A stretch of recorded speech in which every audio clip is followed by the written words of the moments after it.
Civil supplies కార్పొరేషన్లో 56,000 కోట్ల అప్పు ఉందని ప్రభుత్వం చెప్తోంది. కానీ వాస్తవం ఏంది అంటే అదే సివిల్ సప్లైస్ కార్పొరేషన్ దగ్గర 30,000 కోట్ల విలువ చేసే ధాన్యం వాళ్ళ దగ్గర ఉంది. ఆ ధాన్యం అమ్మితే, ఆ స్టాక్ అమ్మితే 30,000 కోట్లు తిరిగి వెంటనే ప్రభుత్వానికి సివిల్ సప్లైస్ కార్పొరేషన్కి వస్తాయి.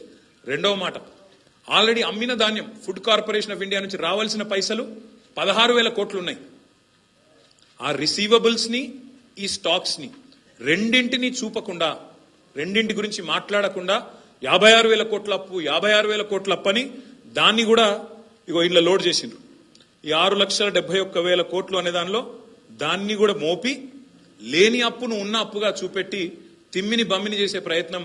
రిసీవబుల్స్, స్టాక్స్ ఉన్నా, ఆస్తులున్నా వాటిని చూపెట్టకుండా దాచేసి మా మీద బట్టగాల్చి మీదేసే ప్రయత్నం ఏదైతే చేసినారో దానికి ఒక సివిల్ సప్లైస్ కార్పొరేషనే ఒక గొప్ప ఉదాహరణ.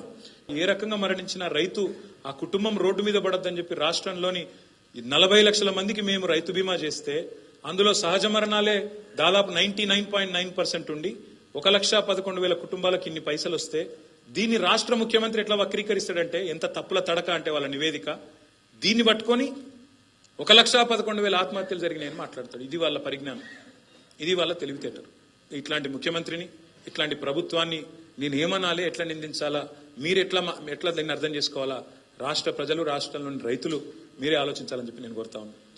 2014లో ఆనాడు 27,000 ఎకరాల్లో ఉండేది మరి ఆయిల్ పామ్. మేము దిగిపోయే నాటికి మొన్న 2 లక్షల ఎకరాలకు తీసుకొని పోయినాం.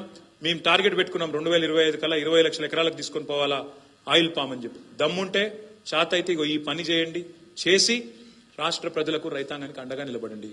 ఇన్ని పనులు చేసిన ప్రభుత్వాన్ని నిందిస్తూ ఈ సంపద సృష్టిని ప్రస్తావించకుండా ఏ డొల్ల రాజకీయం అయితే మీరు చేసినారో అది తప్పు అనేది రాష్ట్ర ప్రజలకి ఈ స్వేదపత్రం ద్వారా నేను వివరించే ప్రయత్నం